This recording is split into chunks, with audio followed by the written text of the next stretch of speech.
Hey guys, so we finally had a couple YCS level events post balance, and I understand that Rage of the Abyss format is right around the corner, but for now, let's do a meta tier list of the best meta and rogue decks following these YCS level events, as well as a few regional level events that we've had over the last few weeks, and some Dueling Book data here and there as well. And as always, definitely go check out my discount codes for Yu-Gi-Oh! Singles, as well as sleeves, card brawlers, as well as tier 0 games. They do have their pre-orders up for Rage of the Abyss, and you can use code Akuna5 for 5% off, although, of course, some of the chase cards are very expensive, so definitely take care of yourself first.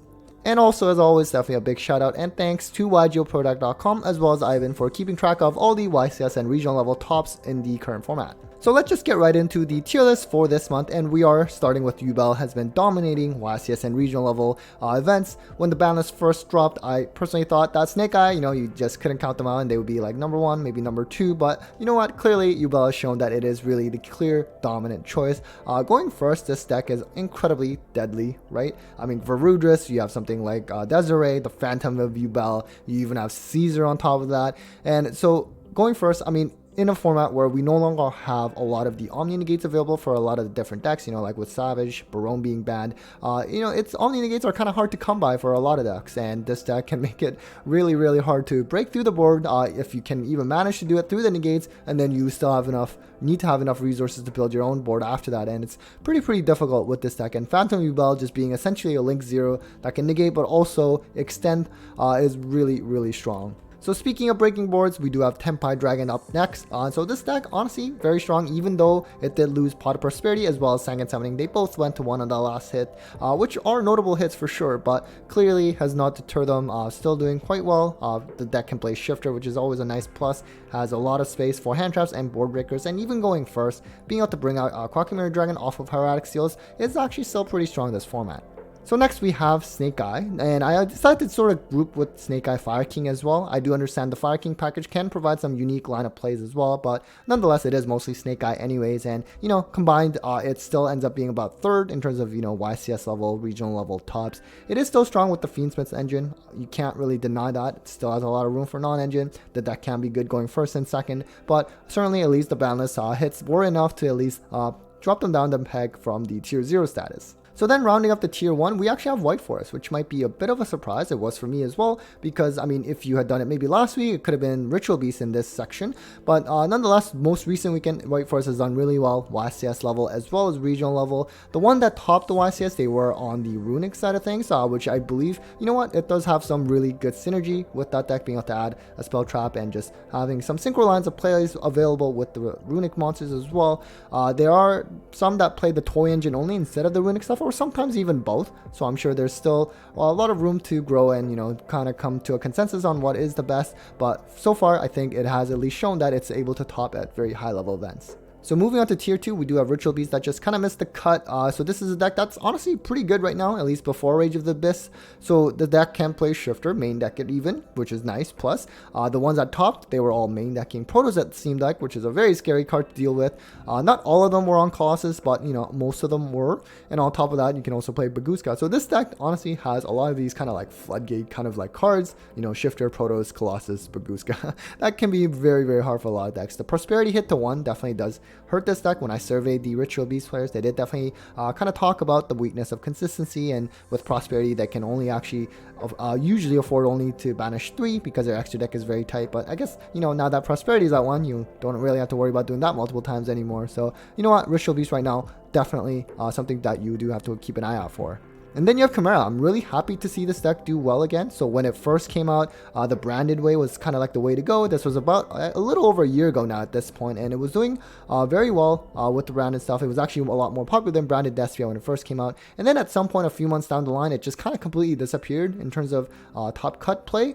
And then now with, for example, at some point there was even Melodious Chimera, and now with Fiendsmith, it goes really well with this deck. Chimera always had some synergies with Fiend to begin with, and now they have this incredibly powerful engine to deal with it. And also on top of that, some new support like Yubel is the one that forces your opponent to set their spells and traps first, which is very big for a lot of reasons. It essentially protects this deck from cards like Evenly Match or other quick play bullets like, let's say, Droplets, Super Poly, which Super Poly was never really that good against Chimera, but On top of that, you have something like, let's say, you have the hand rip from the Chimera fusion line of play, and then on top of that, now Yubels can also pop a spell or trap, so that really just reduces the opponent's resources pretty quickly before they even really get to do a lot of their plays. And if you watch my recent profile with Hanko, he actually topped with this deck where he like developed kind of like a hand loop FTK essentially with Chimera, so pretty scary, and definitely go check that out.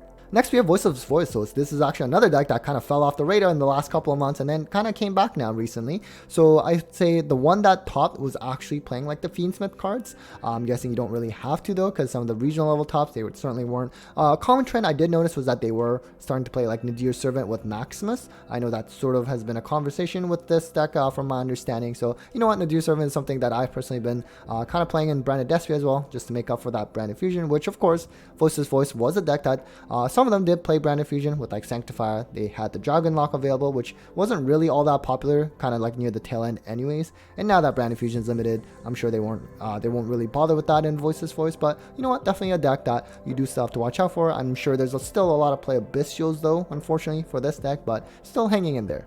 And then you have Labrynth. It actually had multiple YCS level tops, both at top 16 actually. And so this is a deck that, you know, I felt that was a pretty decent winner out of that last ban list, because they didn't hit something like Dimensional Barrier. They even banned Appaloosa, which is kind of nice because you're probably trying to use your furnitures in your opponent's end phase to like set your traps, and Appaloosa being gone is kind of a nice bonus as well. And the one that I did a profile that's featured on my channel, thanks to Noah for sending that video for Labrynth, and he was actually even main decking Shifter, so that was pretty interesting. And then you have Runic Stun, not a deck that you want to play against. It is unfortunately very annoying to go against, but at the same time, I do understand that with this deck kind of still hanging around, you have, especially as we enter Ultra Army Fualos, Rage of the Abyss format, you know, this just provides like a cheap way to still hang in there and actually have a pretty decent chance at topping at a regional or even YCS level. So I understand that, you know, especially with the ban list, Konami just keeps not really hitting Runic stuff at all, even though I personally think it should in terms of just how often they can draw cards. But I mean, I guess maybe they also want to promote like White Forest a little bit longer as well. So you know what, Runic Stun, definitely you do have to keep an eye out for. Skill Drain going to 1, sure, I guess it hit them a little bit, but there's still so many different floodgates out there that will still do the job that it's a little hard. Next, we have Memento. I think one could argue maybe people might have had a little higher expectations of Memento up until this point. Unfortunately, did not get any YCS level tops despite 2 YCS level events the most recent weekend. I'm sure if you give it a bit more time, they'll kind of rack up another 1 or 2. But you know what, regional level wise, it is still hanging in there. And going first, the deck is, I mean, quite strong, right? It has a lot of different like pops, interactions. When I surveyed the Memento players, they did note one of the weaknesses is just sort of lacking an Omni Negate, at least in engine. I mean, I know not all, but some are playing Fiendsmith stuff, in which case that does provide them with like a Desiree that can at least provide that kind of protection at least. So, you know, I'm sure there's some different ways to play it, but I think we do have to give it a bit more time. So moving on to Rogue, we have Pearly, and this actually topped the YCS, and the one that topped was actually playing a small cashier engine like Fenrir, Unicorn, Rebirth, things like that. And it was even main decking Shifter, which is interesting because I remember when I surveyed the Pearly players, this was actually the very first survey I did on my channel. This was a little over a year ago. They actually noted how you can play Shifter and Pearly, but it's fine when Pearly's going second and you drop Shifter. But if the Pearly player is the one going first and your opponent drops Shifter, then I did hear that it does really hurt them. I can only assume that probably still applies even now. But nonetheless, I guess that's just a way for them to try to combat a format like this one. There were some other Pearly builds that topped at the regional level, whether it was Pure or even Spright. That has been a kind of a popular combination as well. So you know what, different ways to play it, so I think it is pretty cool. So next we have Melodious, which when it got its additional wave of support early in the year, that definitely did well for a few months. Kind of did fall off at some point, but you know what, recently still hanging in there, even top YCS level event, so that's saying something. I was also watching DB Grinder's channel recently, and you know what, there's definitely a lot of top players that are playing this deck, so I'm sure they see some potential in the deck to be able to decide to choose to run it. So I do think that, you know, like it has like its quick effect, DD Crows, you know, the bounces. It can even play Herald of Orange, which is kind of nice to have when we don't have Cypher and Gear Gamma anymore. So I do think it has some pretty cool tools, and you know, nice to see that this deck is still hanging in there. So then you have Spright, which we already talked about, the pearly version of Spright that top. But you know what? There was also something that topped with the Fiendsmith engine. Now, if you don't want to pay for that, totally understandable. You don't have to. There's definitely Sprightless, sort of quote unquote pure Sprightless with like, you know, where you're focusing on like the frog, the swap frog rather, and then you have like the 2 ice barrier cards to help you make Toad easier. Definitely still really strong enough to at least top at the regional level. And you have something like Shifter that you can play in this deck as well, which is very strong on top of something like Gamma Burst that you can play just to enable OTK even under Shifter.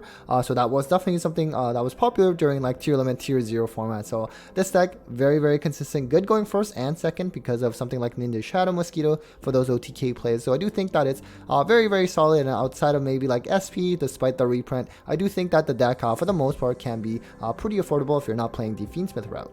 So next you have Kashia. You know, honestly, there's not really much to say about this deck at this point. It's just always been the same. I don't think its game plan really has changed too much outside of, you know, when it was in its tier 1 days and, you know, it was doing like the whole zone locking, which it doesn't do as often anymore. But nonetheless, it can play Shifter. That's probably enough said, and it is still pretty solid.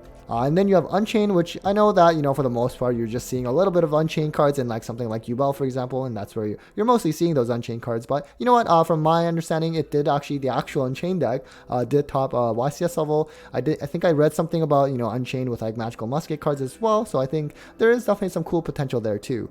And then you have my beloved Branded Despia. Unfortunately, has not been doing too great post banless with Branded Fusion being hit to 1. They really should have just banned Sanctifier and left Branded Fusion to 3, or maybe even like 2. I think that would have been a lot better. So YSS level definitely did not do anything there. Even regional level definitely has been very sparse. So, you know, as I've been playing this deck post banless, the 1 Branded Fusion definitely hurts a lot. Not just in terms of, you know, like the grind game, because realistically, if you can resolve the 1 Branded Fusion on your turn 1, you're probably still in a pretty good position and you're not noticing that much of a difference. But it just becomes really susceptible to hand traps even more now. Let's say like Branded High Spirits, you can be more comfortable ashing that now because they may probably not have that 1 Branded Fusion that they open now instead of like the 3. So definitely in a bit of a rough spot. It is still playable for sure, but you know what, it's had better days for sure. And then you have something like Plant Link. It's kind of funny at this point that in Europe, it just always seems to do super well at this point. Definitely, it's not just like Rika. Like, it's really evolved a lot in the last few months with like Arumesh stuff and all the other whatever, like even Ragnarika cards. Like, there's just a lot. It's usually like a 60 card pile. Going first, this deck honestly is incredibly scary. Like the whole Rose Whip block, for example, is just like FTK essentially, like really strong. And even like with the field spell, going second, it has some plays as well. So you know what, really good. So next we have Centurion. This is a deck that, you know, of course it did lose Calamity in the last ban list, but you know what, Blazing Quasar is still really strong as well. Also kind of interesting that they would ban Calamity but not Sanctifier, even though the gimmick Puppet Lock was way more popular and prevalent. Nonetheless, they should all just go away, realistically speaking. Centurion though, really cool for synchro plays. I mean, I've seen even like White Forest cards being played, or maybe conversely, like in terms of White Forest play Centurion cards, because it does enable some cool synchro lines. So I think this deck is really cool, solid, very grindy, can still play a lot of hand traps as well. The ones that are topping, they've played either, let's say, with the bestial kind of control strategy, or, you know, your typical like Horus, and even with like Fiendsmith stuff, that's topped as well. And then moving on to the final tier, Rescue Ace. As I always say, this deck just always surprises me how little in terms of actual topping nowadays, even though it was, you know, not that long ago, it was tier 1 and a very strong deck, and I still think it's a very strong deck. I mean, I guess with the Beatrice ban, I did notice back when, you know, when that was legal, with like Fiendsmith stuff being legal for that short period, you know, they were dumping like, you know, the Turbulence to the grave and kind of getting it back. So that I think was kind of cool line of play, even though Beatrice definitely deserved to be banned for sure. But you know what, I guess it all again has kind of plummeted down in terms of representation so far. And then finally we have Dragon Link. Good old Dragon Link. Honestly, Konami will probably support them again at some point. Somehow they love their dragons. This deck, I don't think has really, I was looking at the deck, it hasn't really changed in terms of main deck wise, I don't think, in the last little while. They obviously lost something like Savage or like, let's say, Barone, but I guess they do still have some other lines of play available, but nonetheless, it's definitely come back, fallen a lot compared to what it used to be back in the day. Alright guys, so that was it for the meta tier list by the data for this month. Hopefully you found that interesting, and hopefully it did help you in terms of helping you prepare for whatever events that you may have coming up this coming weekend. And also I do hope that I see some of you at YCS Niagara as well in a couple of weeks. I can't wait for that one. We only get one YCS in Canada once a year, so I really am excited for that one. Spend some good time with some friends. But anyways, big thanks to all of you for watching. Huge thanks to my patrons and sponsors as always for the continued support, and well, take care guys.